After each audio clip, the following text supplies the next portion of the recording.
Sud Radio Midi, Christine Bouillot. Il faut que tu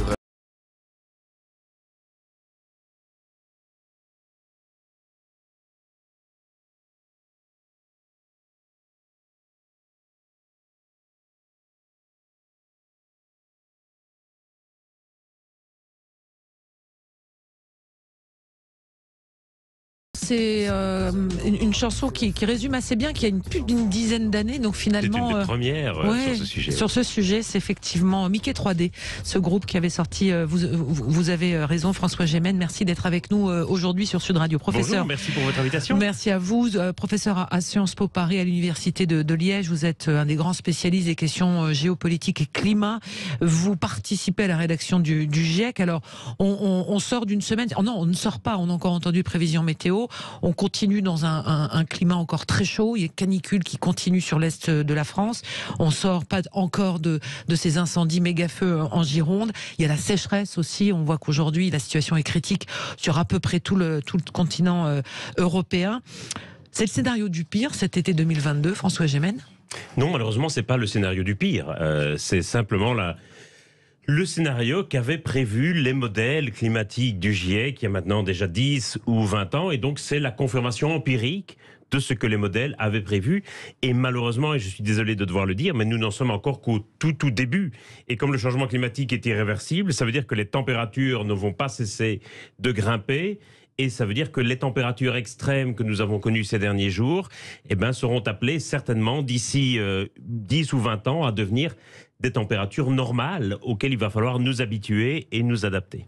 Alors s'habituer, s'adapter, vous dites c'était prévisible. Il y a encore, et on le voit aussi, surprenant que ça puisse paraître, des gens qui mettent en doute tout ça. Vous dites c'est pas grave finalement, il faut quoi qu'il en soit avancer dans des solutions mondiales. Non, je pense qu'il faut pouvoir entendre les doutes qu'ont encore certains dans la population, mais malgré ces doutes, il faut avancer, il faut reconnaître qu'il y a un consensus scientifique et que quelque part, on ne peut pas s'empêcher d'avancer parce que certains ont encore des doutes. Alors autant je pense qu'il faut multiplier les efforts de pédagogie, d'explication, de conviction aussi, et certains doutes sont parfaitement légitimes. D'autres doutes, il faut pouvoir le dire aussi, sont directement motivés par le fait que les gens refusent de changer et que quelque part la meilleure manière d'attaquer la nécessité de changement, c'est de mettre en cause la science sur laquelle s'appuie ce changement. Si vous deviez déjà retenir quelque chose de ce début d'été 2022, je rappelle qu'on est quand même que le 20 juillet, donc l'été est encore long. Le 21. Le 21, oui, tout à fait. L'été est encore long. Si vous deviez retenir une image. Je retiendrai l'image de cet incendie dans le Finistère, c'est-à-dire dans une région de France qui jusqu'ici n'était pas du tout touchée par les feux de forêt, et donc où les consignes d'adaptation et de prévention parfois sont moins connues du public que dans les forêts du pourtour méditerranéen par exemple, qui est à mon avis le signe que aujourd'hui la vulnérabilité est partout et que je pense que nous devons absolument prendre conscience de cette vulnérabilité qui est la nôtre désormais, de manière à pouvoir nous adapter à ces impacts du changement climatique. Nous n'allons pas y échapper, c'est une réalité. Et donc même si certains doutent encore, la réalité malheureusement les dément chaque jour, chaque semaine. Alors les rapports du GIEC sont alarmant. S'il n'y a pas un changement de paradigme complet et mondialisé, la France est quand même un petit pollueur par rapport à d'autres. Bien sûr, mais il y a 195 pays dans le monde, donc chacun peut se dire qu'il est un petit pollueur, à part la Chine et les États-Unis. Tout le monde, au fond, peut se dire « mais je ne suis moi-même qu'un petit pollueur ». C'est certain que c'est toute la difficulté de l'action collective. C'est que si on découpe la responsabilité par pays ou par entreprise, effectivement, chacun porte une part assez petite de responsabilité. Mais je crois que la manière dont il faut définir la responsabilité de la France, c'est pas justement par le comptage et par la comptabilité de ses émissions, mais c'est aussi par son poids diplomatique dans le monde, par sa capacité d'action internationale. Aujourd'hui, un pays industrialisé comme la France ne peut pas réduire son action climatique à l'intérieur de ses frontières sur ses seules émissions territoriales. Nous avons la responsabilité de travailler avec les pays qui seront potentiellement les grands émetteurs de demain pour que ces pays puissent choisir des voies de développement non carbonées. Sinon, effectivement, si des pays comme le Mexique, l'Indonésie ou l'Égypte, des pays dont on se préoccupe très très peu à l'heure actuelle, si ces pays choisissent des trajectoires de développement carboné, ça va anéantir les efforts que nous avons faits dans le passé.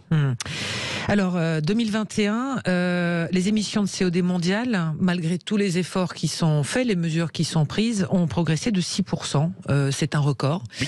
La faute au prix du gaz? La faute à quoi? Alors, la faute essentiellement au Covid, j'ai envie de dire, parce que c'est une progression par rapport à l'année 2020, où en 2020, les émissions avaient baissé d'environ 6%, pas du tout en raison des politiques climatiques qu'on avait choisies, mais évidemment en raison des mesures de restriction liées à l'épidémie, des mesures de confinement et de mise à l'arrêt de l'économie. Donc en 2021, on a eu un rebond de ces émissions qu'on a toujours après une baisse des émissions.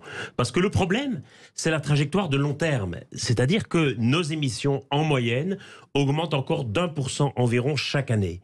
Ça veut dire qu'on n'a pas encore atteint du tout le pic mondial des émissions de gaz à effet de serre. Ça veut dire que nous ne sommes pas encore du tout en train de ralentir le changement climatique. Au contraire, nous sommes toujours en train de l'alimenter. Et donc l'enjeu, c'est que les émissions mondiales atteignent leur pic le plus vite possible, et puis qu'on réduise les émissions pour atteindre les objectifs de l'accord de Paris, pour qu'on prenne vraiment, pour que les auditeurs prennent la mesure de l'ampleur de l'effort à réaliser.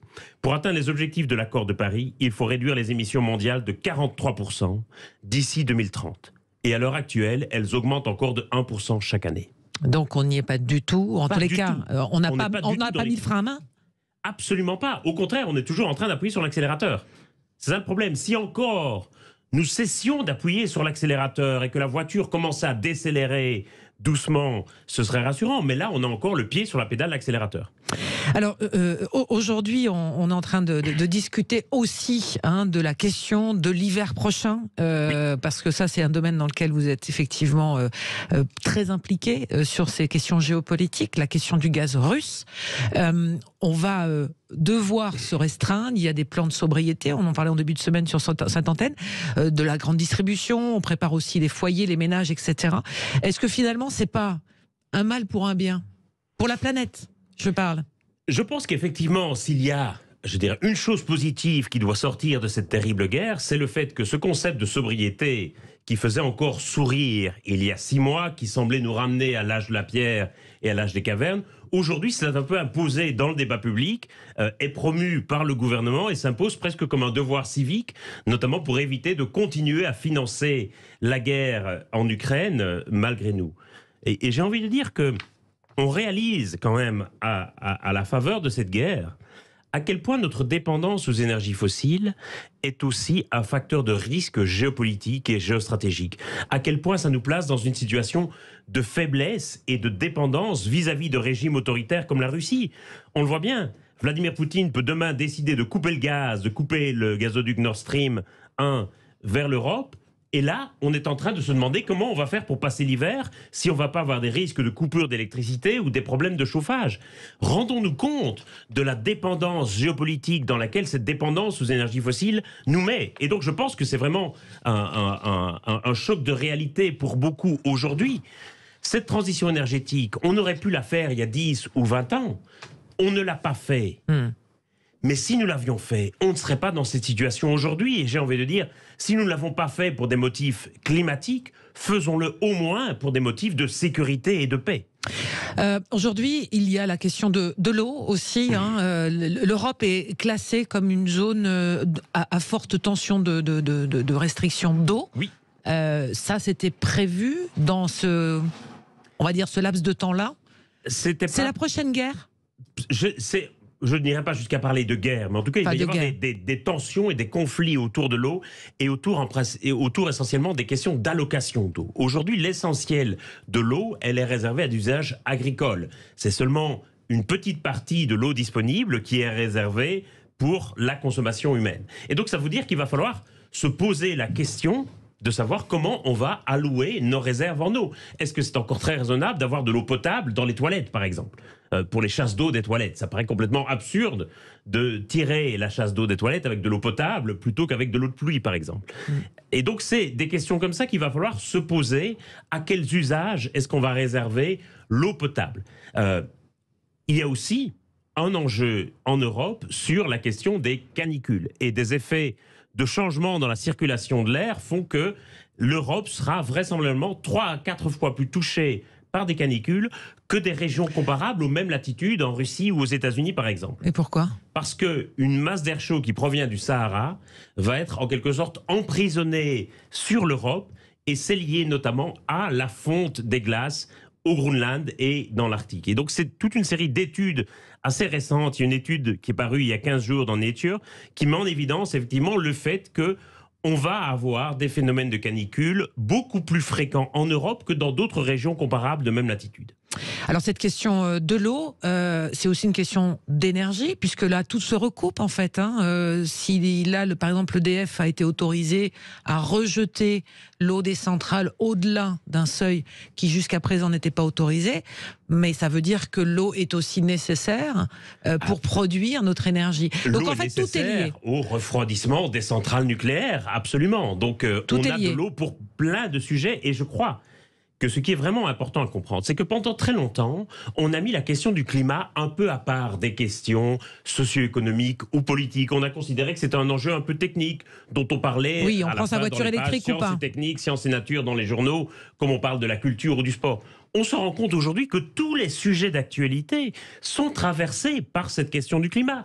Que ce soit la question de la nationalisation d'EDF, que ce soit la question de la visite du président des Émirats Arabes Unis l'autre jour à Paris, que ce soit la question du pétrole en Azerbaïdjan, que ce soit la question de la guerre en Ukraine, tous les grands sujets d'énergie, de migration, de développement, de justice sociale, d'inégalité, tous ces sujets du XXIe siècle vont être traversés par la question climatique. Là, aujourd'hui, on est un point de bascule, malgré tout, par rapport à tous ces sujets-là. On arrive à... Je pense qu'on arrive à un point de bascule dans la manière dont nous prenons conscience aujourd'hui de l'importance de ces sujets. Et ce point de bascule, il est d'ailleurs matérialisé géologiquement. C'est ça qui est fascinant, c'est que les géologues estiment désormais que nous avons changé d'époque géologique. Nous étions jusqu'ici dans l'Holocène, qui a duré pendant 12 000 ans et qui s'est caractérisé par un climat très stable, qui a permis le développement de l'agriculture. Les géologues estiment désormais que nous avons basculé dans une nouvelle période géologique qu'ils appellent l'Anthropocène, littéralement l'âge des humains, qui sera caractérisé par un climat instable. Donc littéralement, nous allons devoir apprendre à gouverner cette instabilité, à gouverner cette terre nouvelle que nous avons façonnée. Vous restez un petit peu encore avec nous, François Gemène. Merci beaucoup. On va faire une petite pause, Augustin. Et lorsqu'on a un expert de la sorte, vous nous appelez au 0826 300 300. À tout de suite. À tout de suite. Sud Radio Midi, Christine Bouillot. Allez, vous réagissez également sur les réseaux sociaux au 0826 300 300. On est toujours avec François Gemène, qui est professeur à Sciences Po à l'Université de Liège, spécialiste au GIEC des questions géopolitiques liées au climat. On va tout de suite partir aussi du côté de l'île d'Aix. Non, on ne me fait signe que non, pas pour l'instant. On va voir dans un instant le maire de l'île d'Aix sur une histoire de médecin. François Gemène, il y a des auditeurs qui ne sont pas d'accord, qui disent par exemple que l'incendie en Bretagne, vous dites c'est symbolique on va dire de ce changement du climat. Il y en a qui disent bah oui, non, c'est pas symbolique, ça a été ça a été un incendie criminel. Mais bien sûr, et l'incendie de Landiras, qu'est-ce que c'est? C'est une camionnette qui est tombée en panne, qui a eu une panne électrique. 9 incendies sur 10 en France sont d'origine humaine, que ce soit des accidents ou des actes criminels de malveillance. Simplement, ce qu'il faut comprendre, c'est que si ces incendies se déclenchent aussi facilement et se propagent, c'est parce que les conditions ils sont favorables, de la même manière que les auditeurs qui vont allumer un barbecue ne vont pas pouvoir le faire avec du bois mouillé, mais vont aller chercher du bois sec. Et c'est les températures extrêmes et la sécheresse en France qui va faire que les incendies se déclenchent beaucoup plus facilement et se propagent beaucoup plus facilement. Et donc, le changement climatique va créer des conditions favorables aux incendies, mais bien entendu, 9 sur 10 sont d'origine humaine, de la même manière que les incendies qui sont déclenchés en Angleterre, y compris dans des zones résidentielles, c'est pas d'un coup des incendies qui vont se déclencher spontanément. C'est toujours un problème, un accident ou un acte de malveillance, mais les conditions de propagation des incendies sont là et donc les incendies seront plus nombreux et plus violents à l'avenir.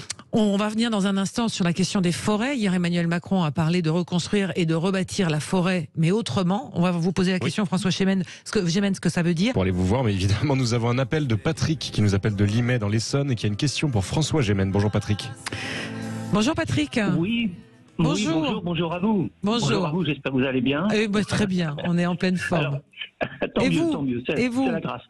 Ça va. Vous savez, moi, lundi, je rentre pour une autogreffe pour un myélome multiple. Mais je suis en très bonne forme moralement. Et puis, je tiens le coup, je suis résistant et je sais que je vais guérir. Donc voilà, il faut s'accrocher. Oui, le cancer, il faut le battre. Le cancer, on le bat. On est de tout cœur avec vous. Merci beaucoup. Alors, je vous appelle parce que on parle du changement climatique, c'est vrai qu'il y a des tas de choses qui arrivent. Et je pense que d'ailleurs tous les événements sont liés, pas seulement climatiques, mais géopolitiques. Enfin, c'est tout un renversement, je dirais, de la planète qui se. J'appelle pour l'Allemagne. Je suis très inquiet parce que, alors je ne sais pas aujourd'hui si Poutine a rouvert comment on appelle ça, les robinets pour les Allemands. Ma simple inquiétude, c'est qu'il ne faut jamais humilier l'Allemagne. Voilà. Donc j'espère que Vladimir Poutine ne va pas humilier les Allemands, parce qu'aujourd'hui, le Premier ministre est assez transparent. Les Allemands veulent un homme fort et ils ont augmenté leur budget militaire de 50%. Ouais, c'est des petits signaux quand même qu'il faudrait que... Vous voyez, oui. On vous pose la question, François Gemenne. Il ne faut pas humilier l'Allemagne. La situation, on va dire, avec l'énergie de l'Allemagne, est-ce que c'est un sujet d'inquiétude, de tension? Bien sûr, et d'abord c'est un sujet d'inquiétude pour les Allemands eux-mêmes, parce qu'il y a eu une erreur stratégique qui a été faite par le gouvernement allemand il y a maintenant, je dirais, plus d'une dizaine d'années, qui était d'appliquer les théories de Montesquieu. La théorie de Montesquieu, c'est ce qu'on appelait la théorie du doux commerce. En d'autres termes, si vous faites du commerce avec vos ennemis, eh bien, vous allez pacifier leurs relations avec eux. Et donc, le choix diplomatique, stratégique qui a été fait par l'Allemagne, ça a été d'acheter du gaz russe à Vladimir Poutine en se disant, si nous avons des relations commerciales intenses avec la Russie, nous allons pouvoir avoir une relation stable et pacifiée avec la Russie. Et c'est d'ailleurs comme ça que l'Allemagne a envoyé plusieurs de ses hauts dirigeants, notamment Gerhard Schröder, pour siéger au conseil d'administration de Gazprom, qui est la grosse société gazière russe. Le problème dont on se rend compte aujourd'hui, c'est que Vladimir Poutine, manifestement, n'a pas lu Montesquieu et se fiche éperdument des théories du doux commerce de Montesquieu, et donc se fiche de savoir que l'Allemagne lui achète du gaz ou du pétrole. Et donc l'Allemagne, aujourd'hui, elle est prise à la gorge, parce qu'elle est très dépendante du gaz russe, et cette dépendance a encore été accrue par le fait qu'elle est sortie précipitamment du nucléaire suite à l'accident de Fukushima, et que donc elle tablait beaucoup sur ce gaz russe. Et qu'aujourd'hui, lorsque Vladimir Poutine menace de couper le gaz, eh bien en quelque sorte, il tient l'Allemagne littéralement, et il y a de vrais risques effectivement de coupure énergétique en Allemagne, au point que les Allemands sont un peu, je dirais, comment le dire, un peu au four et au moulin, et dans une situation de football panique où ils vont chercher à acheter du gaz au Qatar, du pétrole ici, pour essayer de combler l'approvisionnement. C'est une situation très difficile pour les Allemands, et on est en train de changer radicalement en Allemagne de doctrine, à la fois sur la politique énergétique, mais aussi sur, effectivement, la doctrine militaire. La doctrine militaire de l'Allemagne, pendant très longtemps, c'était de ne pas envoyer des armes dans les zones de conflit. Et là, pour la première fois, ils ont accepté d'envoyer des armes à l'Ukraine. L'Allemagne avait toujours tenu, pour des raisons historiques évidentes, à conserver une armée très petite et avoir des budgets militaires très réduits. Là, ils se rendent compte qu'ils sont vulnérables, et donc ils ont augmenté de façon drastique leur budget militaire. Il y a vraiment un virage à 180 degrés qu'est en train de prendre l'Allemagne. Et je crois, et je partage aussi l'inquiétude de Patrick, je pense qu'il ne faut surtout pas laisser des pays européens isolés dans cette crise, et que vraiment l'Union européenne doit reprendre les choses en main et doit créer une vraie agence européenne de l'énergie, notamment qui permette des interconnexions bien meilleures entre les réseaux électriques européens, de manière à ce que les pays qui ont déjà bien investi dans les énergies renouvelables, par exemple, puissent vendre cette énergie à d'autres pays européens. L'Union européenne s'est largement construite autour de questions énergétiques, la CECA, Communauté européenne du charbon et de l'acier, puis l'Euratom sur la question de l'énergie atomique, et c'est un peu comme si on avait oublié cette question énergétique en route. On se retrouve aujourd'hui avec 27 politiques énergétiques très différentes les unes des autres. Certains pays sont très nucléarisés, comme la France, d'autres très avancés sur les énergies renouvelables, comme le Danemark, d'autres encore très dépendants du gaz et du pétrole. Et ça constitue une faiblesse stratégique de l'Union européenne. Est-ce que ça peut la fragiliser en interne, entre elles, entre différents pays, en fonction des niveaux dans lesquels on va passer l'hiver Bien sûr, ça la fragilise, parce que sans doute les pays ne vont pas être confrontés à la même situation pour l'hiver. Et puis, ça ne permet pas d'avoir une approche diplomatique commune. Certains pays peuvent prendre des sanctions beaucoup plus fortes par rapport à la Russie parce qu'ils ne dépendent pas du gaz et du pétrole russe. D'autres, comme l'Allemagne, l'Autriche ou encore d'autres pays, ont beaucoup plus de mal à prendre des sanctions très dures vis-à-vis de la Russie parce qu'ils savent que littéralement il va y avoir des coupures d'électricité et que les gens ne vont pas passer l'hiver s'ils n'ont pas de gaz ou de pétrole russe. Et donc c'est une faiblesse diplomatique très conséquente. Patrick, vous avez entendu François Gémen. Donc merci pour la question, Patrick, et mes meilleurs voeux dans votre combat contre le cancer. Merci, et je vais gagner. Voilà, merci beaucoup pour votre encouragement. Merci à vous, Patrick, et vous continuez pendant l'émission à nous appeler 0826 300 300. Encore quelques minutes avec vous, François Gémen. On revient sur la question de la forêt. C'est le point de départ. On suit l'évolution de la situation en Gironde et avec on va dire il va y avoir un plan forêt. Le Sénat s'est emparé du sujet. Il va y avoir des préconisations de fait. Emmanuel Macron dit aussi la forêt. Tout le monde découvre que c'est utile. En tous les cas, les arbres pour faire baisser les températures. Une forêt autrement. Est-ce qu'il y a des pays comme la Chine, par exemple, comme l'Inde, où on se dit la forêt aujourd'hui peut permettre de réguler, ou ça reste un pansement? Non, il est certain qu'aujourd'hui, la forêt peut permettre de réguler une partie du changement climatique. Donc, soyons clairs, on ne va pas juste... Parce qu'il faudrait des milliers d'arbres, des milliards d'arbres. Des milliards d'arbres. Il y a environ 11 milliards d'arbres en France. Pour compenser les émissions carbone de la France, il faudrait planter en France 22 milliards d'arbres supplémentaires. Donc, il faudrait tripler la superficie de forêt, ce qui n'est évidemment pas possible. Mais cela étant, la déforestation est une source importante d'émissions de carbone dans l'atmosphère. Et donc les forêts sont ce qu'on appelle un puits de carbone, c'est-à-dire qu'elles absorbent par la photosynthèse une partie importante de gaz carbonique. Et une série de forêts, lorsqu'Emmanuel Macron parle de replanter autrement, le problème c'est qu'une série de forêts plantées, notamment les forêts de pins en Gironde et dans les Landes, sont des forêts qui sont effectivement très vulnérables aux incendies, parce que le pin, on le sait, c'est un des bois qui brûle le mieux. Et donc, si on diversifie les essences d'arbres au sein des forêts, on réduit le risque de propagation des incendies. Je pense que c'est ça qu'Emmanuel Macron a derrière la tête lorsqu'il parle de faire autrement, c'est-à-dire de cesser la monoculture des pins. Merci beaucoup François Gémen d'être passé nous voir sur Sud Radio. Je rappelle que vous êtes donc professeur à Sciences Po, prof à l'Université de Liège. Vous avez pas mal de bouquins, donc prenez les livres de François Gémen dans vos valises pendant l'été, vous verrez. C'est pas tout à fait des lectures de plage, mais... Oui, mais ça nourrit l'esprit, on est là pour ça. Merci en tous les cas. Merci pour votre invitation, merci aux éditeurs. Merci à vous. Et puis l'énergie, elle commence à coûter cher aux entreprises aussi, qui sont au cœur du débat sur le pouvoir d'achat à l'Assemblée. Prime Macron ou hausse des salaires, on en parle tout de suite.